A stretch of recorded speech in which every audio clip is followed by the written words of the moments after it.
Bapak Ibu terkasih, salah fokus di dalam kekristenan itu sangat berbahaya.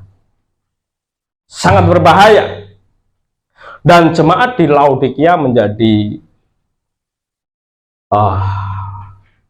contoh. Demikian juga Tuhan mengajarkan kepada kita tentang gambaran kehidupan jemaat Tuhan di akhir zaman yang bisa saja terkondisi seperti jemaat di Laodikia. Mereka bukan jemaat yang tidak baik-baik saja secara lahiriah. Mereka jemaat yang baik-baik. Mereka ada di sebuah kota yang sangat maju dengan industri farmasi yang maju, Bapak Ibu. Tentunya industri farmasi itu diimbangi juga dengan fasilitas kesehatan yang baik. Kalau ada farmasi pasti ada tabib-tabib. Zaman sekarang ya dokter. Gitu ya. Sehingga jemaat di Laodikia sangat bangga. Sangat bangga. Tentunya ada rasa lebih dibanding jemaat yang lain. Mereka kaya karena secara materi mereka bisa memiliki kemapanan ekonomi. Mereka juga tentu kalau sudah ekonominya mapan, kemudian kesehatannya baik, tentu dalam hal pakaian, dalam hal berpakaian mereka juga bervariasi. Pasti baguslah. Tetapi jemaat ini terkondisi menjadi salah fokus. Bahwa kemapanan mereka itu mendukakan hati Tuhan. Tidak dapat dinikmati oleh Tuhan karena fokus mereka adalah mentok di situ. Mereka berkata, aku kaya dan telah memperkayakan diriku dengan berbagai hal. Dan aku tidak kekurangan apapun. Bukan hanya kaya secara finansial, tetapi juga dalam hal pengetahuan. Dalam hal pengetahuan, termasuk pengetahuan bukan hanya pengetahuan di bidang farmasi, tetapi juga pengetahuan dalam bidang teologi. Ya, sudah pasti di kota besar dengan jemaat maju, banyak teolog-teolog hebat. Kalau di desa ya, mungkin di desa pedalaman seadanya, baca buku aja, aduh, pendetanya beli buku aja susah.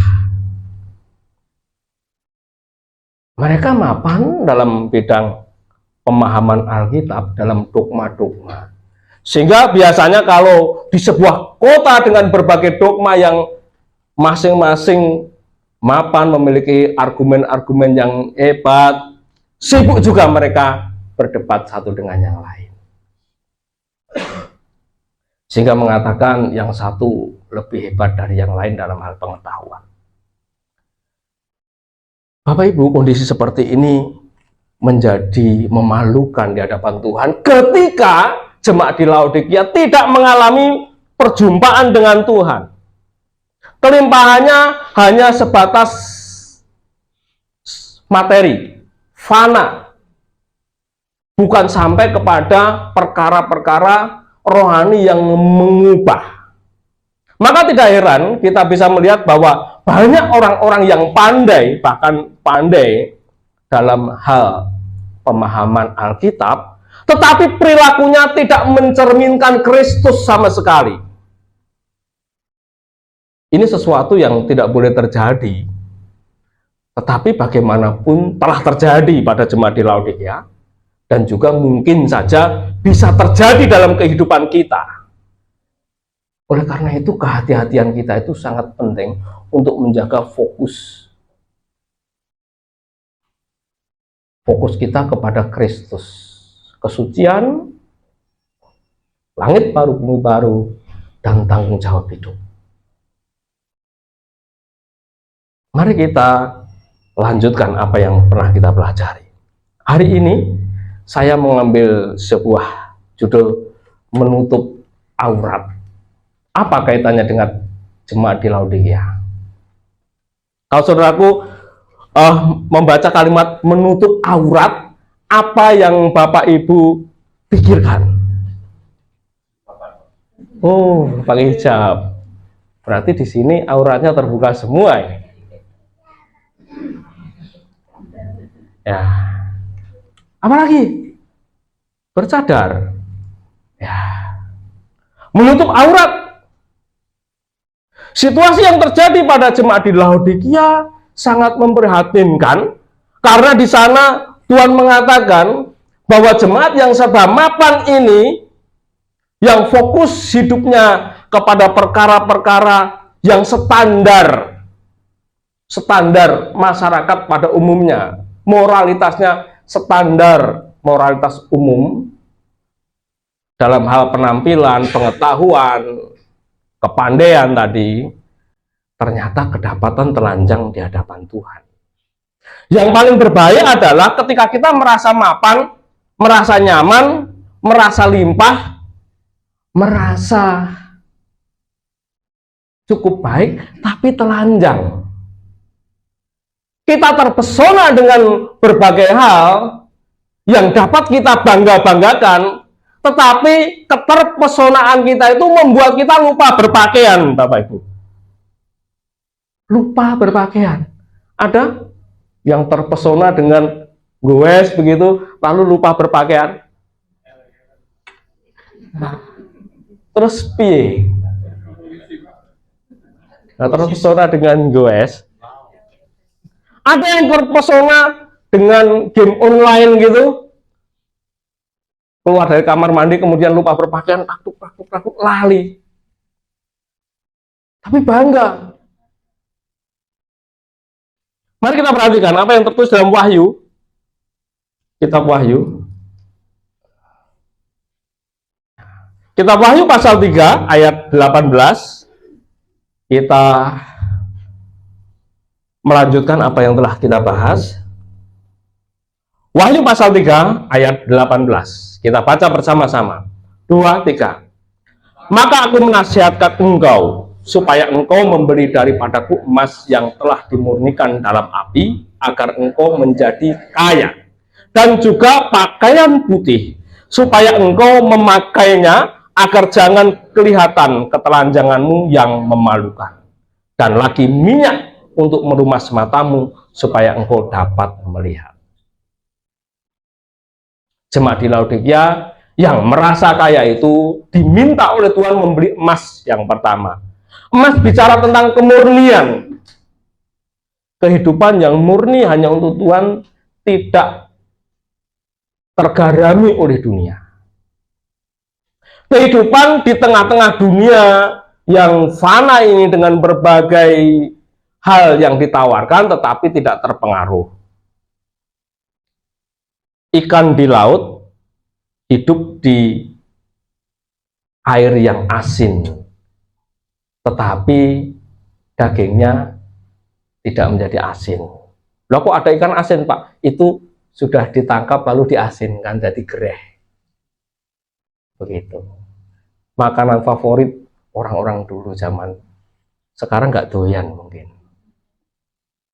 Itu. Nah, bocah tertawa karena gereh ki opo om? Nanti tanya Mbah Kakung.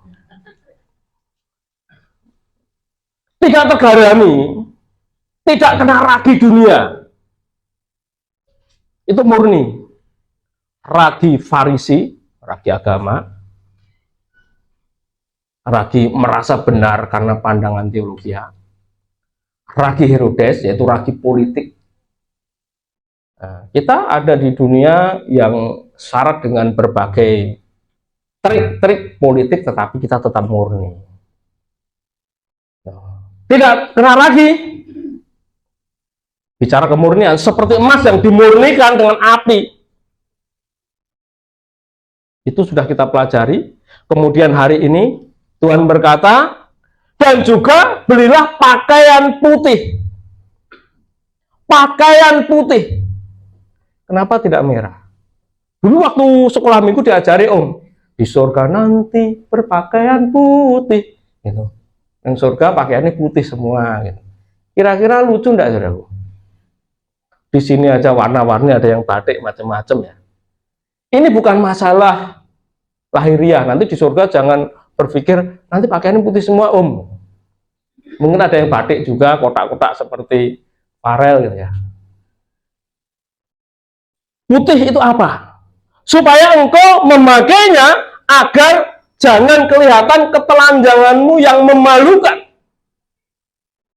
Bagaimana mungkin jemaat yang kaya dalam kemapanan itu kemana-mana telanjang? Pasti ada sesuatu.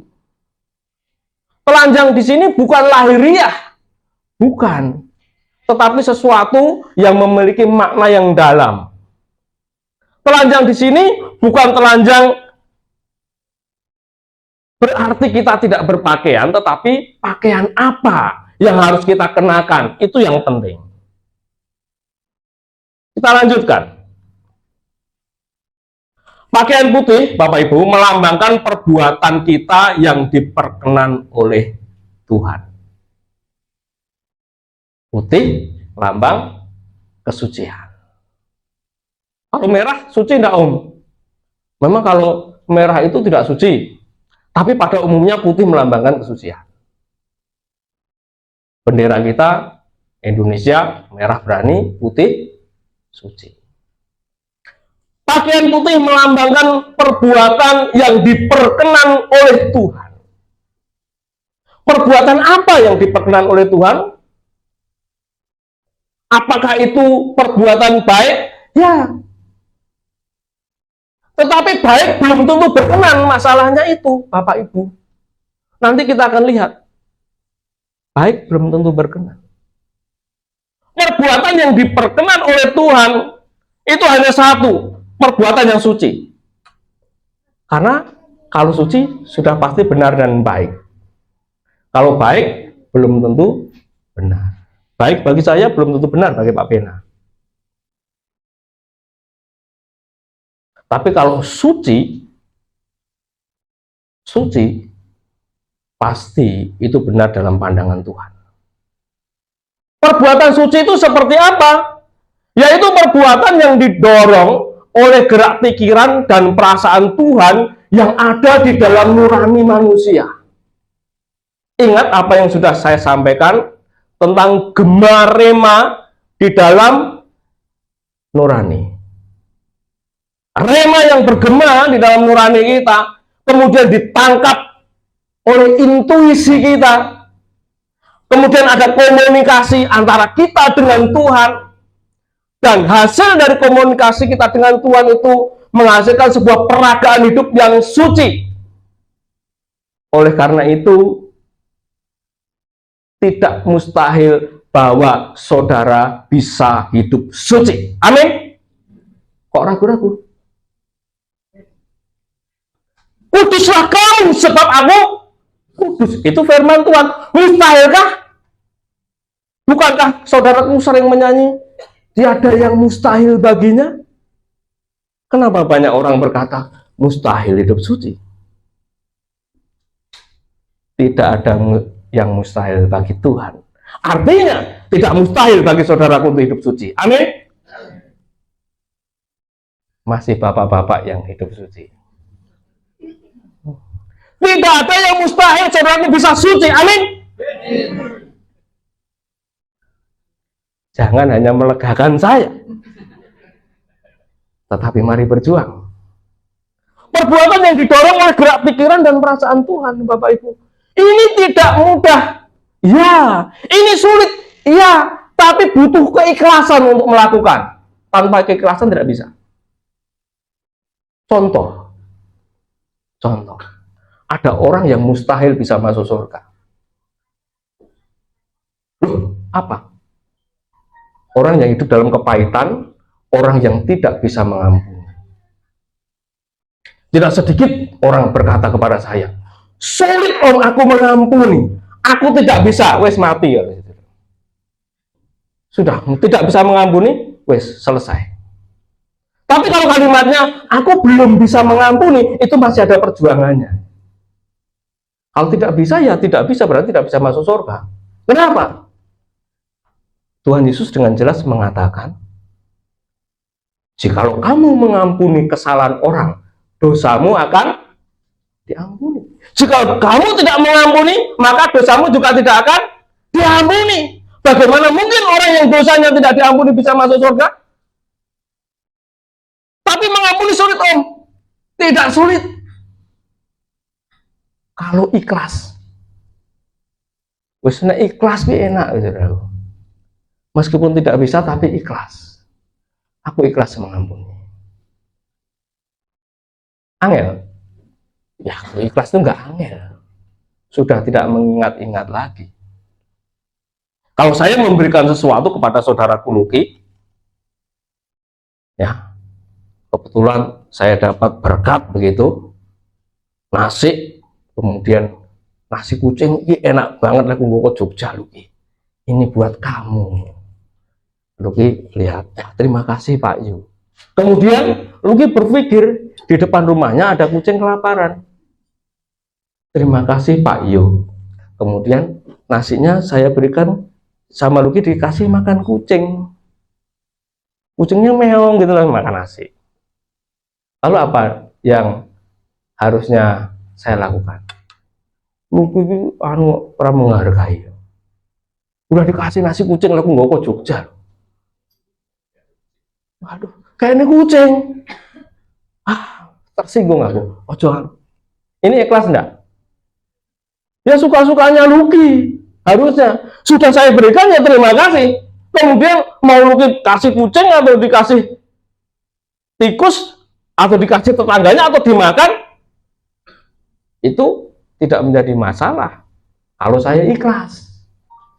Kalau saya gerundel, ngedumel, kemudian nambah dosa terus ngerasa nih, Mbah Kakung rasanya sego Luki dipakai kucing. Ini namanya nggak ikhlas. Demikian juga dengan mengampuni. Bisa hidup suci dalam pengampunan itu. Kenapa? Kalau kita ikhlas, maka perbuatan yang kita kerjakan didorong oleh gerak pikiran dan perasaan Tuhan yang ada di dalam nurani kita. Ini baru nanti kita belajar tentang keagungan manusia itu yang bisa hidup kudus. Kita akan tengok ke belakang, jauh ke belakang, dalam Kejadian pasal 3 ayat 7. Ketika manusia memilih lepas dari Tuhan, mengambil langkah untuk merdeka dari Tuhan, standar hidupnya menjadi baik. Dan baik itu 11-12 dengan kejahatan, karena pohon pengetahuan yang mereka makan, yaitu makanan jiwa mereka, mempengaruhi pikiran dan perasaan yang baik dan jahat. Maka terbukalah mata mereka berdua dan mereka tahu bahwa mereka telanjang. Lalu mereka menyemat daun pohon ara dan membuat cawat. Manusia yang lepas dari gerak pikiran dan perasaan Tuhan, menganggap apa yang dipikirkan itu lebih bijaksana dari kesucian Tuhan, jatuh pada ketelanjangan. Kita itu membangun sebuah kehidupan, kita itu menjalani aktivitas sehari-hari, harus dan seharusnya dipengaruhi oleh kesucian Tuhan. Apa yang Tuhan pikirkan, apa yang Tuhan rasakan. Tetapi seringkali kita terjebak kepada apa yang baik bagi diri kita. Kalau saya dan saudaraku melakukan aktivitas, sebenarnya yang paling besar untuk siapa? Saya mau bertanya, waktu Kak Heron menikah, mau mengambil keputusan menikah untuk siapa? Mikirnya suwe. Ketika Kak Luki mau menikah untuk siapa? Untuk Tuhan. Tenang nih. Halo? Untuk Tuhan. Amin. Kalau untuk Tuhan berarti mau menerima dengan segala kekurangannya. Waktu konseling, etung kekurangan Christine yang ditulis apike, ora wani, cantik. Ya. Ketemu di mana? Facebook. Di Facebook tapi cantik. Tulis 10 kekurangannya, ada Pak Lu. Tulis. Pulang nulisnya di rumah. Enggak ada Pak, pulang lagi. Konselingnya ditunda. Menerima kekurangan ketika menikah, saudaraku. Saya bilang, Luki, tulis kekurangannya ada 10. Nanti kalau sudah menikah, ada 100 kali lipat dari 10 ini. Sing ketok elek kabeh. Cantiknya ketutupan. Bisa menerima, kalau untuk Tuhan ya saya terima. Bukan kok, Pak, aku salah, aku terjebak dalam pernikahan ini, Pak. Mungkin jodohku tertukar. Lah arep ijolne karo sapa?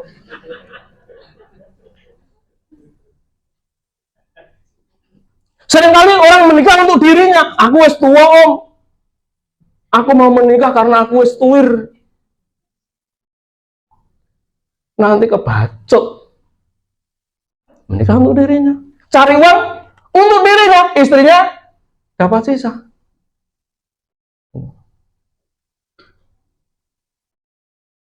Bukan untuk Tuhan. Kalau kita bekerja, cari uang untuk siapa?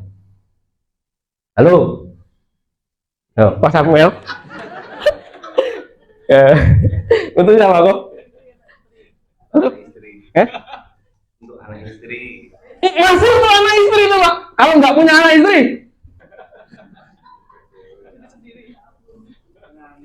untuk Tuhan Om. Harusnya kan begitu, tapi kita seringkali nggak berani loh. Kalau saudara mengatakan saudaraku bekerja untuk Tuhan, tidak. Maksudnya tidak akan saya kompas di sini. Gitu loh, orang-orang yang tak jaluk.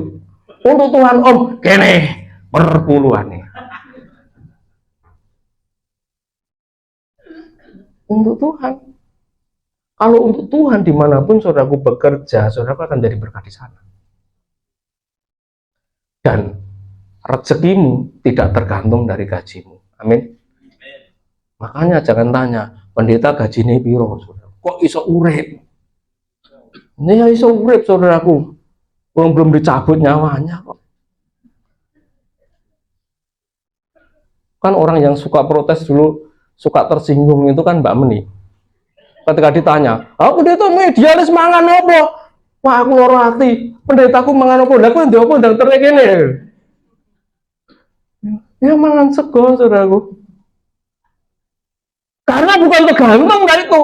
Kalau aku melakukan untuk Tuhan, Tuhan mengatakan jangan khawatir tentang hidup. Apa yang kamu makan? Sego sak emplokan, saudaraku. Hari ini sak emplokan tapi kali 1 piring. Artinya Bapak Ibu, mari kita mencoba dan juga berusaha untuk mempertimbangkan apa kata Tuhan di dalam nurani kita ini, kemudian kita bergerak dari sana. Kita makan dari buah pohon kehidupan, yaitu sabda Tuhan yang merema di dalam nurani kita, yang menggerakkan mulut kita untuk berkata-kata, yang mengisi pikiran dan perasaan kita. Ketika kita berstandar hanya baik untuk diri kita sendiri, maka kedapatan telanjang. Apakah ketika Hawa kemudian Adam makan buah pohon pengetahuan, ketika itu langsung berbuat jahat? Tidak dicatat. Kemudian manusia kecenderungan hatinya berbuat kejahatan itu iya. Karena kejahatan lebih mudah menular daripada kebaikan. Tetapi mengambil keputusan untuk lepas dari Tuhan, itu membawa kita telanjang. Meskipun mungkin itu baik. Cuma di Laodikia pasti baiklah. Lebih limpah dari kita. Nanti saudaraku pelajari lagi apa yang ada di dalam jemaat Laodikia. Kenapa kita perlu berpakaian, membeli pakaian putih dari Tuhan. Pakaian itu apa sih?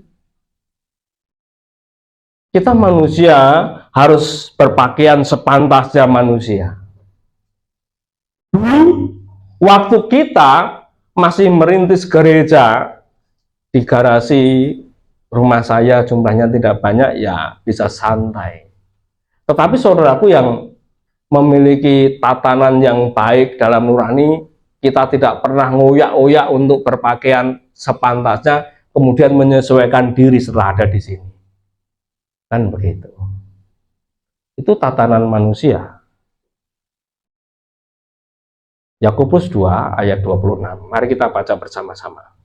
2, 3.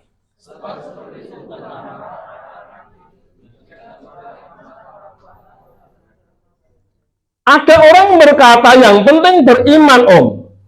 Perbuatan itu tidak begitu penting. Karena apa? Kamu diselamatkan bukan karena perbuatanmu, tetapi hanya oleh iman. Oleh korban Kristuslah kita diselamatkan. Iya. Tetapi saudaraku, kita yang sudah diselamatkan ini perlu berpakaian. Kita diselamatkan dari apa? Dari kemelesetan. Hawa makan buah pohon pengetahuan yang baik dan yang jahat, kemudian kedapatan telanjang. Ketelanjangan itu apa? Tampak pada keturunan-keturunannya yang kecenderungan hatinya berbuatkan kejahatan. Maka kita yang sudah diselamatkan ini dikembalikan pada titik yang benar, di rel yang benar. Kita harus membeli pakaian putih itu, yaitu sebuah peragaan hidup yang lahir dari dorongan rema. Seperti Yesus yang bergerak bukan atas kehendaknya sendiri, tetapi segala sesuatu yang didengar dari Bapaknya, itu yang diperbuat. Kalau kita sudah diselamatkan, kemudian tidak memikirkan apa yang kita perbuat, kita sama dengan jemaat di Laodikia yang telanjang. Bayangkan, kalau saya ada di mimbar ini, saya tidak memperhitungkan perbuatan-perbuatan saya. Seorang imam yang berdiri di sini, pakai jubah pendeta, lalu telanjang. Lah saudaraku nggak ada yang datang, gila.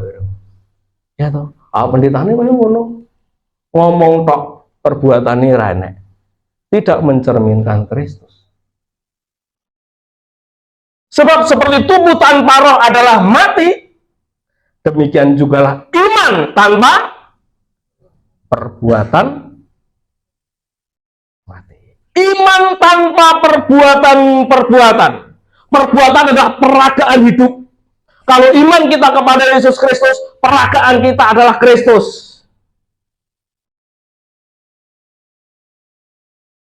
Keagungan kita, Kristus. Sampai orang bisa melihat diri kita sudah bukan lagi seperti dulu, tetapi Kristus. Seperti Paulus berkata, aku hidup, yang kuhidupi sekarang bukan lagi aku, melainkan Kristus yang diam di dalam aku. Gerak pikiran dan perbuatannya adalah Kristus. Ini sulit kalau tidak ikhlas. Hari lepas hari kita harus pakai ilmu ikhlas. Ikhlas untuk apa? Untuk tidak berkata tetapi kepada firman Tuhan. Orang berkata kepada saya, Pak, memang itu benar, tetapi aku kan isih manusia. Lah iya, kamu mau jadi apa kok isih manusia? Tetapi Pak, utangku rasa akeh. Loh, tetapi. Firman Tuhan jangan ditetapi. Karena firman Tuhan tidak tetapi. Firman Tuhan itu iya dan amin. Gitu saudara. Kalau saudaraku bekerja untuk Tuhan, tidak ada tetapi. Untuk Tuhan. Udah. Kalau menikah untuk Tuhan, ya saudaraku, dari matching glowing, gitu, imut-imut menjadi amit-amit, saudaraku tetap untuk Tuhan. Istriku dulu imut, sekarang amit, masalah. Dulu suaranya merdu, waktu pacaran suaranya merdu. Ayo beb, ayo dek, apa lagi? Ayo say. Sekarang setelah menikah ngoroknya merdu.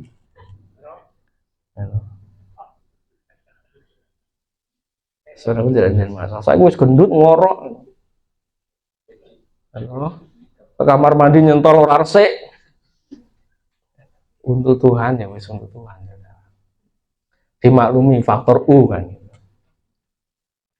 Gitu ya. Nanti Pak Luki sebentar lagi. Dulu kemana-mana berdua. Besok beberapa bulan lagi Pak Luki dijadikan seperti anak-anak. Kalau pergi buat tas akeh, popok, pampers, Pak, ayo Pak, ngompol Pak, cepoin Pak. Kalau untuk Tuhan ya, itu kayaknya apa kayak begitu. Untuk Tuhan kok. Aku wis kesel nglairke. Begitu Pak. Urung pun rada gede sithik saudaraku. Nyanjani gue mobil-mobilan. Ngeng Pak ngeng. Lha kok dadi cah cilik meneh? Untuk Tuhan orang oleh golek ganti sing orine. Wis turun mesin. Saudara. Perbuatan kita tengah tampak Bapak Ibu. Tampak Kristus atau tampak diri kita. Itu terdorong oleh gerak pikiran Tuhan atau gerak pikiran kita sendiri.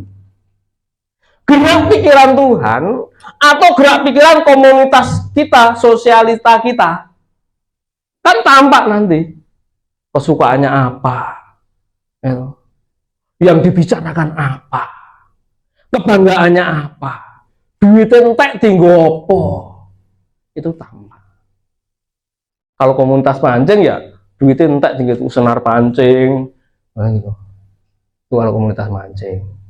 Kalau komunitas BPJS, budget pas-pasan jiwa sosialita, duitnya entek tinggi tuku seragam terus selfie. Nek selfie ya ganti seragam, mosok kuwi terus. Kaya Pak Yohanes wae, nek khotbah klambine kuwi ning YouTube kok klambine ora ganti to, Pak?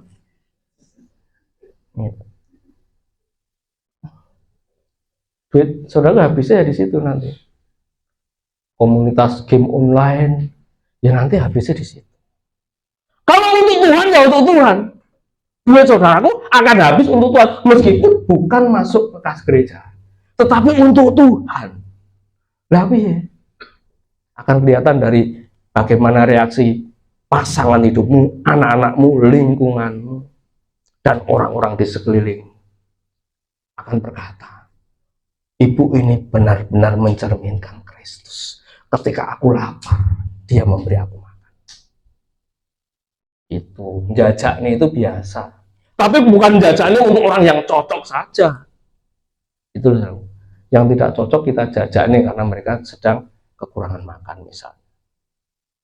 Kalau seperti itu kita sudah mengalir dalam perbuatan-perbuatan kita, tidak perlu masuk program gereja, keagungannya sudah tampak.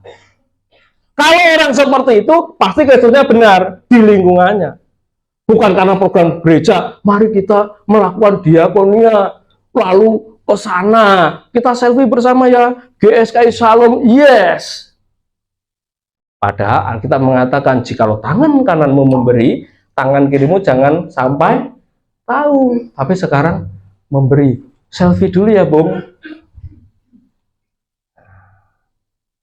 Ini baik, tetapi tidak mengalir dari perasaan Tuhan. Nah, kalau kita tidak umumkan, kira-kira orang tahu tidak tahu. Tidak kita umumkan, kita akan berbau Kristus.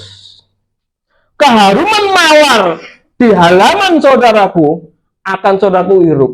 Keharuman melati di vas bunga saudara akan saudaraku hirup. Meskipun bunga melati tidak usah ngomong, aku melati loh. Gitu.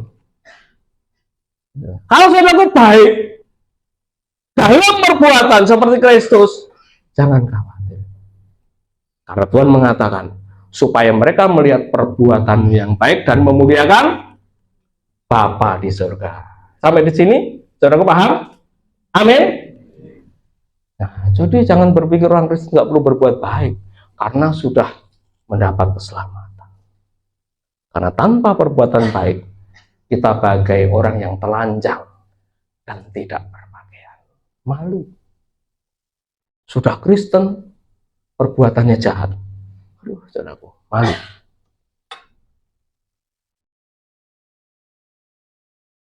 Kamu lihat bahwa iman bekerja sama dengan perbuatan-perbuatan. Dan oleh perbuatan-perbuatan itu, iman menjadi sempurna. Jadilah sempurna. Karena Bapamu yang di surga adalah sempurna. Tampak dari apa? Perbuatan kita. Kita sudah menyanyi tadi. Lalu bagaimana? Apa yang kita perbuat? Mulai dari yang paling terkecil dulu. Apa yang kita perbuat kepada pasangan hidup kita? Apa yang kita perbuat kepada anggota keluarga kita yang lain?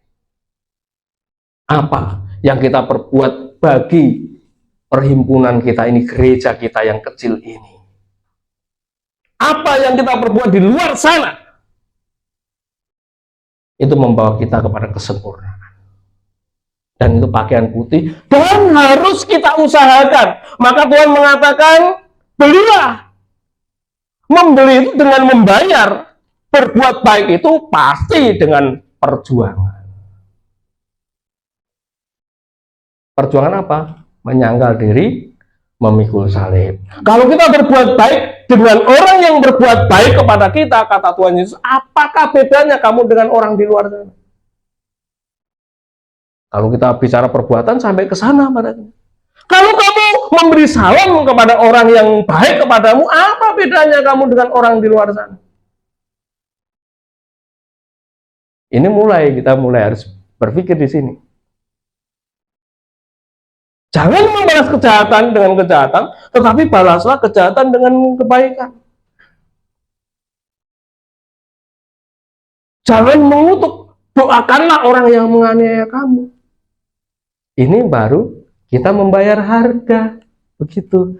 Sekarang ada nggak di pekerjaan, di kantor, orang yang menjengkelkan saudara, selalu berbuat jahat, hidupnya gateli, sudah kayak ulat bulu, gitu.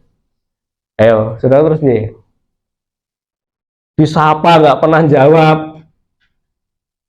Kalau kamu menyapa orang yang mau menjawab sapaanmu, apa bedanya dengan orang di luar sana? Saudara nyapa enggak? Nah, ini mulai bayar harga kan? Ini membeli pakaian putih. Besok dipraktekkan ya. Nyapa. Menyapa Pak Eri? Shalom. Kalau saudaraku masih ngomong sotah sopo lah. Sotah itu bahasa Seragen ya. Apa ya? Siapa yang mau? Nah, besok menyapa. Ada nggak tetangga, teman? Oh, nggak ada Pak. Tetanggaku nggak ada, teman nggak ada, tapi teman hidup. Nah, berarti siapa? Mas, pulang ya. Menang. Maaf. Semangat. Walaupun sapaan itu kadang-kadang cuma ya sapaan. Kita harus menjawab sesuai dengan apa yang diinginkan. Konteks pasangan hidup, ya rapopo, jangan sampai tidak menyapa. Enak apa? Enak. Karena harus ngomong enak. Ngomong nggak enak, bedino kok dimasakin atau dipangan. Gitu. Memberi kepada orang yang merugikan kita bagaimana? Tadi memberi nasi kucing kepada Luki, dipakai di kucing, diberi lagi enggak? Lalu Luki mencari pembenaran. Oh, mau makan kucing tolong. Lah kan ini nasi kucing, Pak. Dia tak pakai kucing. Pedagang angkringannya tertawa.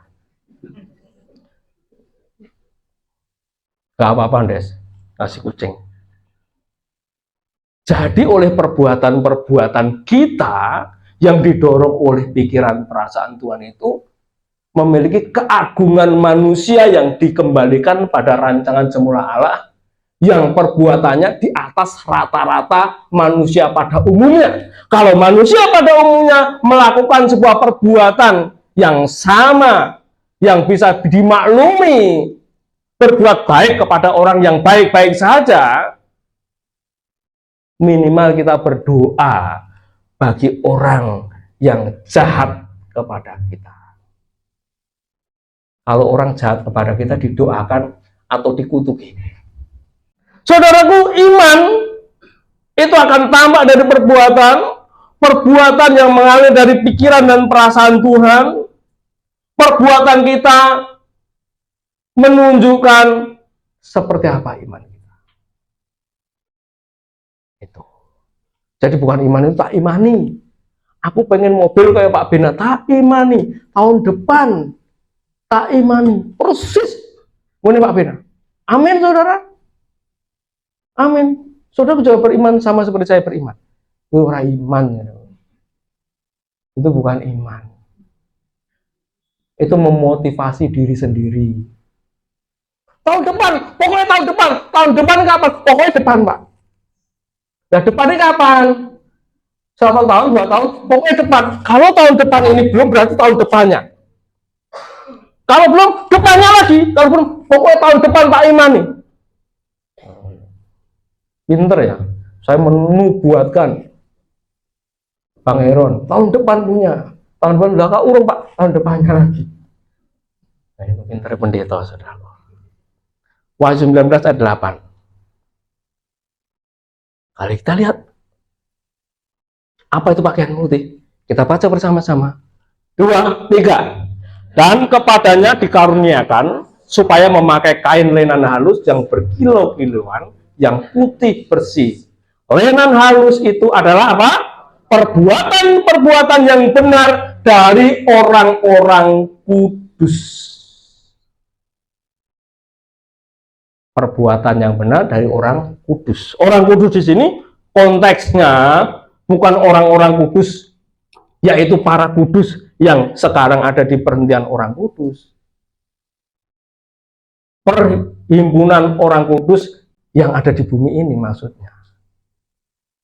Kalau yang di perhentian orang kudus yang sudah meninggal, mereka dikatakan beristirahat. Nanti kita akan lihat.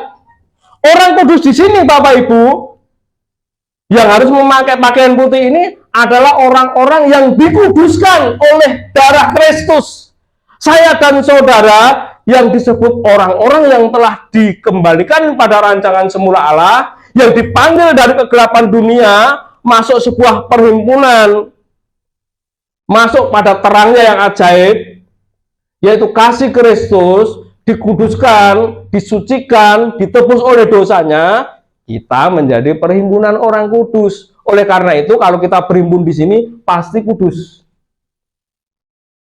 Kenapa? Coba, nggak ada yang ngomong corok. Semua berpakaian rapi. Semua memuji Tuhan. Ya loh?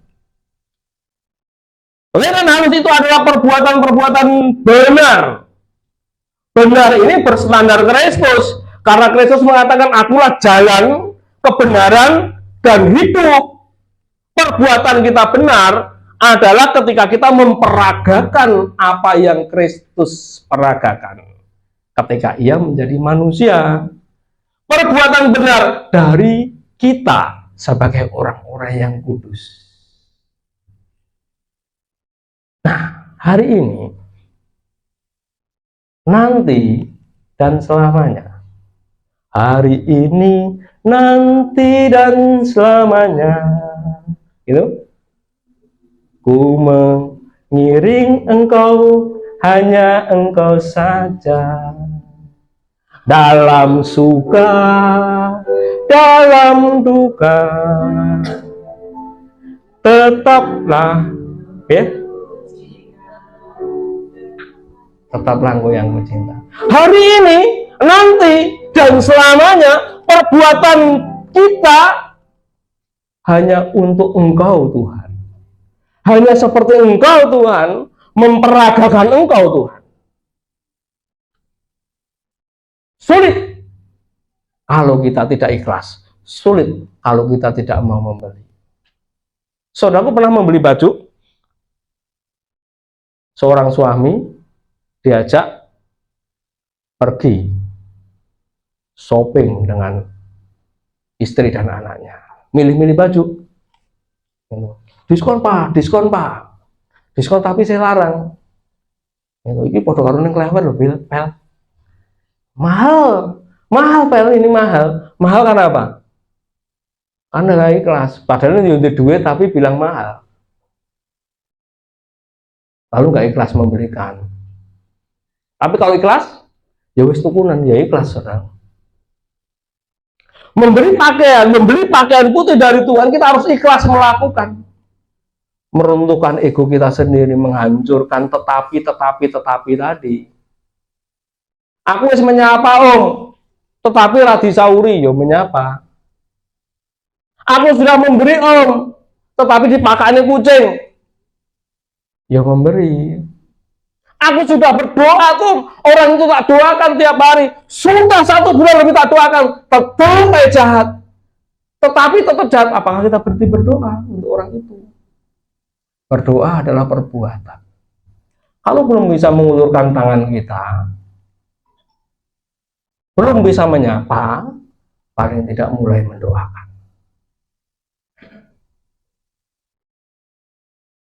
Gitu ya.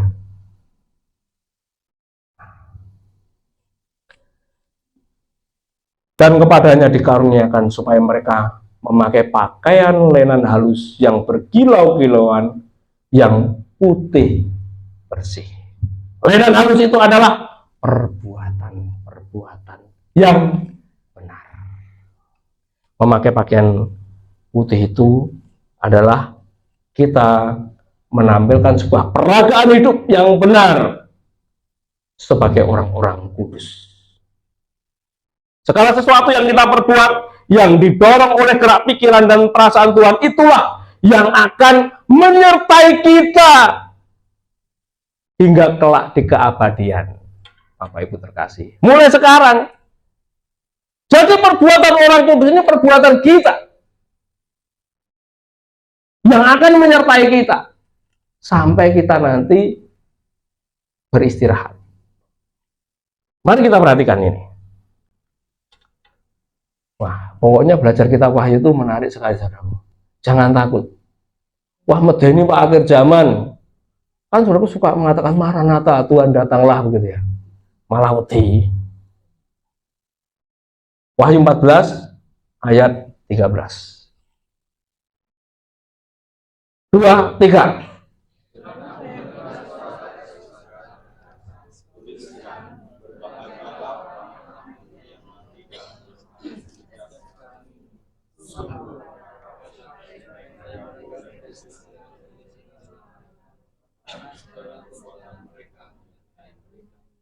Mulai hari ini mari kita pikirkan betul apa yang kita rasakan dan kita perbuat, Bapak Ibu. Mari kita perhatikan di sini. Aku mendengar suara dari surga berkata, tuliskan, berbahagialah orang-orang mati yang mati dalam Tuhan. Saudaraku, kita akan mati dengan bahagia kalau kita mati dalam keadaan berpakaian, bukan dalam keadaan telanjang.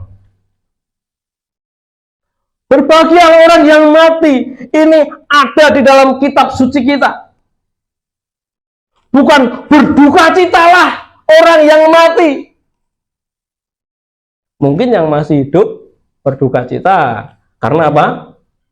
Ya, terputus hubungan, sementara waktu dipisah. Berpikir juga nanti ketemu atau enggak di sana. Tapi bagi kita yang sungguh-sungguh hidup di dalam iman itu, iman dalam arti terlahir dalam perbuatan, dikatakan berbahagia. Berbahagialah orang-orang mati yang mati di dalam Tuhan sejak sekarang. Bukan nanti, sejak sekarang. Sungguh. Jadi bukan insya Allah, bukan. Sungguh.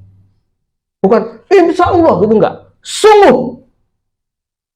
Kata roh, supaya mereka boleh beristirahat dari jerih lelah. Jerih lelah di sini bukan jerih lelah ketika kita mencari nafkah, itu biasa semua orang mencari nafkah.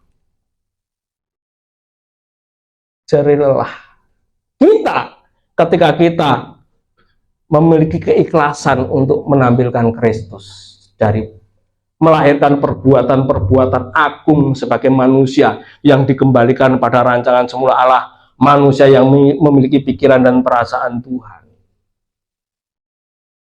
Beristirahat, maka perbuatannya waktu masih hidup orang-orang kudus tadi, bukan nanti, karena nanti itu mereka beristirahat, gitu loh. Supaya mereka boleh beristirahat dari jerih lelah mereka. Karena apa? Perbuatan mereka menyertai mereka.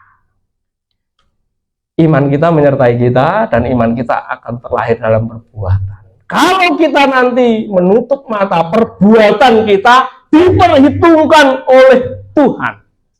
Amin. Begitu loh saudara. Bukan hanya aku beriman tapi nggak berbuat, mati saudaraku. Iman tanpa perbuatan mati. Maka iman kita akan tampak dari perbuatan yang agung, perbuatan yang lahir dari dorongan pikiran dan perasaan Tuhan, perbuatan yang suci dari kita menjadi pakaian kita, sehingga kita dikenal sebagai orang-orang kudus. Amin. Jadi orang itu kadang bisa dikenali dari pakaiannya. Kalau saya di sini pakai pakaian seperti yang saya pakai, orang tidak kenal saya sudah tahu identitas saya. Oke, mesti pendeta nih, kan gitu. Kalau orang di luar sana pakai seorang petugas pakai baju coklat di pinggir jalan ngatur lalu lintas, pakai seragamnya, itu Pak Polisi, meskipun nggak kenal. Kalau di rumah sakit pakai jas putih, orang mengenal sebagai dokter. Kalau saudara menampilkan Kristus dan perbuatan Kristus, orang akan mengenal saudara sebagai orang-orang kudusnya. Orang akan mengenal saudara-saudara beriman pada Yesus karena saudara ucapkan, lakukan, dan peragakan adalah Kristus. Amin. Tuhan Yesus memberkati. Mari kita bangkit berdiri. Hari Damn.